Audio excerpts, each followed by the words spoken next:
안녕하세요. 이정현 선생님입니다. 정체성이라는 말을 들어보셨나요?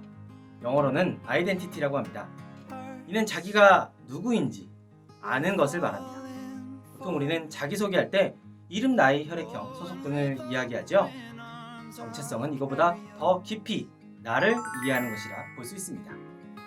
이를테면 내가 가진 가치관, 신념, 성격, 삶의 이유 등을 말해요. 자신을 아는 것도 중요하지만 알게 된 자신을 바꾸는 자기 변화, 자기 성장도 매우 중요합니다. 저는 더불어 성장하는 이타주의자라는 말을 좋아합니다. 이 말을 들으면 서로가 사랑하며 성장시켜주는 모습이 떠오릅니다. 변화하고 성장하는 건 비단 여러분뿐만 아니라 올해 40이 되는 저에게도 중요한 삶의 태도이기도 합니다. 생각을 바꾸면 습관이 바뀌고 습관이 바뀌면 인생이 바뀐다 라는 말을 들어보셨는지요? 생각은 인생을 바꿀 만큼 아주 중요합니다. 우리가 어떤 방향으로 생각을 하는 사람인지 주변 환경을 어떻게 생각하려 하는지 알아차리는 것은 정체성을 알아가는 방법이며 내가 어떻게 성장해야 하는지 알아가는 중요한 지표입니다. 최근 코로나19로 많은 사람들이 힘들어하고 있습니다. 소상공인들은 가게에 손님이 찾아오지 않아 문을 닫는 것을 주변에 너무 많이 볼 수 있게 되었고, 당장 일자리를 구하려는 청년들은 코로나로 줄어든 일자리 때문에 힘들어하고 있습니다. 코로나19로 인한 팬데믹 현상은 그 누가 봐도 위기 상황입니다. 여러분은 이런 상황을 위기로만 보시겠습니까? 아니면 위기 속에 기회를 포착하시겠습니까? 여러분은 어떤 생각을 선택하시겠습니까? 참 어머니께서는 지난 40여일간 천주성원 61주년을 기념하기 위해 다양한 행사들을 주관해 주시고 계셨습니다. 효정 유스 블레싱 페스티벌에서부터 천보 대역사를 거쳐 청년 학생 희망 전진 대회도 있었고요. 마지막으로 싱크탱크 2022 출범식을 통해 반기문 전 사무총장, 마이크 펜스 전 미국 부통령, 폼페이오 전 국무장관 등 세계적인 VVIP들이 참 부모님께서 주관하시는 행사의 모습을 드러냈던 것을 우리는 볼 수 있었습니다.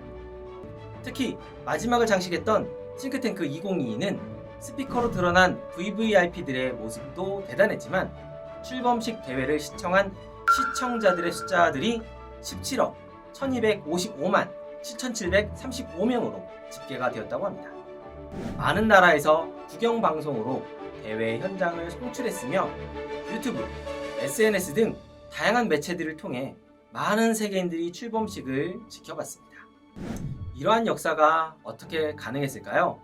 바로 피스링크라는 온라인 플랫폼이 있었기 때문입니다. 피스링크는 참 부모님께서 1초권 섭리의 비전을 보여주신 터전 위에 제작된 디지털 기반 대회 플랫폼입니다.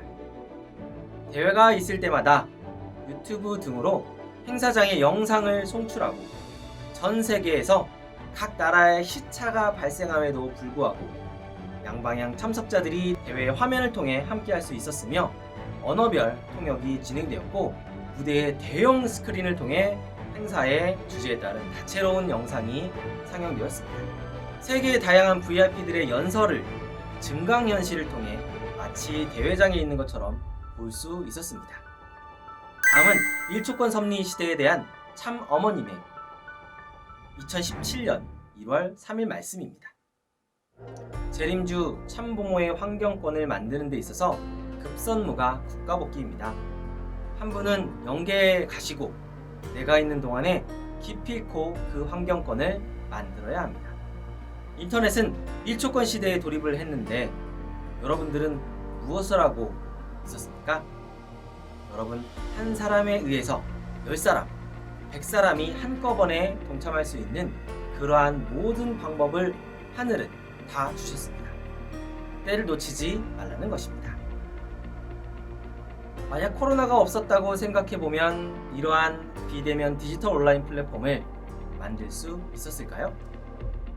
코로나 때문에 많은 식구인들이 교회에 찾아올 수도 없고 코로나 때문에 많은 식구인들이 천보 수련을 갈 수도 없었지만 오히려 코로나 덕분에 식구인들을 포함한 17억 인류가 온라인을 통해 참 어머님을 뵐 수 있었고, 온라인 플랫폼 덕분에 세계 많은 VVIP들이 시간과 공간을 초월해 대회의 스피커로 등장할 수 있었습니다. 참 어머니께서는 코로나의 어려운 환경을 이유로 섭리의 진전을 늦추는 것이 아니라 오히려 기회로 만드셔서 새로운 형태의 축복을 내려주신 긍정의 힘을 보여주셨습니다. 이러한 모습은 비단 참 어머님의 모습에서 뿐만 아니라 참 아버님의 자서전 속에서도 만날 수 있습니다. 참 아버님 자서전인 평화를 사랑하는 세계인으로 페이지 210페이지부터의 내용입니다. 이 내용은 참 부모님께서 1976년 30만 명의 미국인들이 참 부모님의 말씀을 듣기 위해 모였던 워싱턴 모니먼트 집회를 마치고 난 이후의 내용입니다. 참 부모님은 미국에서의 활동을 통해 많은 기독교인들이 감동을 받고 나날이 그 인기와 규모가 커지던 상황이었습니다. 참 부모님을 따르려는 신도들이 나달이 늘어가고 가르침을 배우기 위한 목사들의 숫자가 늘어나게 되자 신도들을 빼앗긴 기성교회 목사들이 박해하기 시작했으며 결국 댄버리 교도소에 입감하시게 됩니다. 종교 지도자로서 활동하신 참 아버님께 종교단체의 자금으로 면세특권을 받아야 하는 미국 사회에서 탈세 혐의로 억울한 옥살이를 살게 되신 겁니다.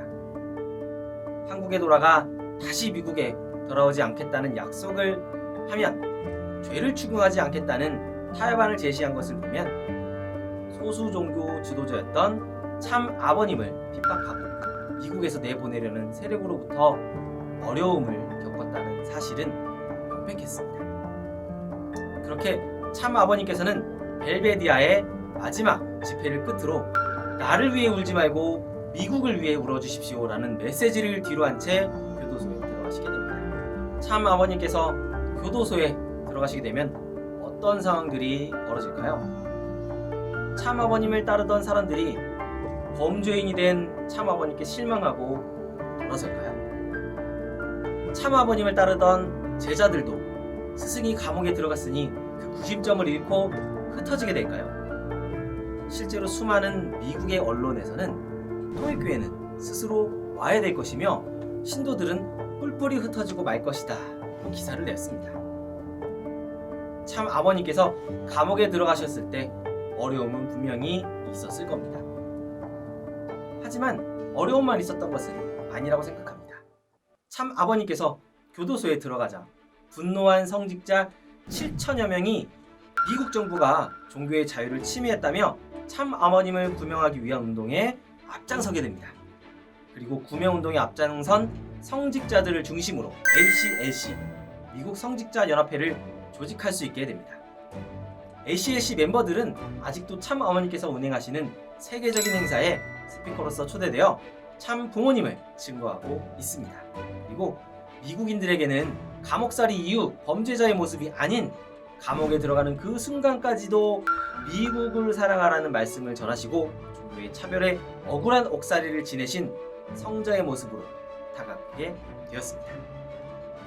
오늘 코로나의 위기를 비대면 온라인 플랫폼으로 섭리를 이끄시는 참 어머님의 모습 속에서 그리고 덴버리 감옥살이의 위기를 미국 성직자들을 귀합하고 미국을 사랑하시는 참 부모님의 귀신된 마음을 보여줄 수 있었던 두 가지 참 부모님의 삶을 통해 위기가 닥쳐왔을 때 어떠한 생각을 하셨고 어떻게 행동하셨는지 배울 수 있었습니다. 우리의 성장의 방향성이 작은 참부모가 되는 모습이라면 참부모님이 보여주신 위기를 기회로 바꾸는 긍정의 힘을 우리는 배워야 하지 않을까 생각해봅니다.